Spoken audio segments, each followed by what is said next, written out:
আপনার ফোনে আসা বিরক্তিকর অ্যাড বন্ধ করতে চান? তাহলে এই ভিডিওটি আপনার জন্য। আমরা যখন প্লে ইটে যাই তখনও এই বিরক্তিকর অ্যাডগুলো চলে আসে। আমরা যখন বিডমেটে গিয়ে কোনো কিছু ডাউনলোড করতে যাই তখনও কিন্তু এই অ্যাডগুলো আসে। এমনকি আমরা যখন শেয়ার ইটে গিয়ে কোনো কিছু শেয়ার করতে চাই তখনও কিন্তু যদি ডাটা কানেকশন ওপেন থাকে তাহলে এই বিরক্তিকর অ্যাডগুলো আমাদের সামনে চলে আসে। তো চলেন দেখে আসি কিভাবে অ্যাড আসা চিরতরে বন্ধ করা যায়। প্রথমে আপনারা ফোন থেকে সেটিংস অপশনে চলে আসবেন। এখানে আসার পর উপরে সার্চ বার দেখতে পাচ্ছেন। এখানে আপনারা লিখবেন প্রাইভেট ডিএনএস। PRIVATE প্রাইভেট তারপরে DNS এটা লিখে আপনারা এখানে সার্চ করবেন।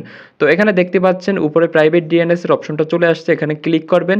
তারপর নিচে প্রাইভেট DNS আছে এটাতে ক্লিক করবেন।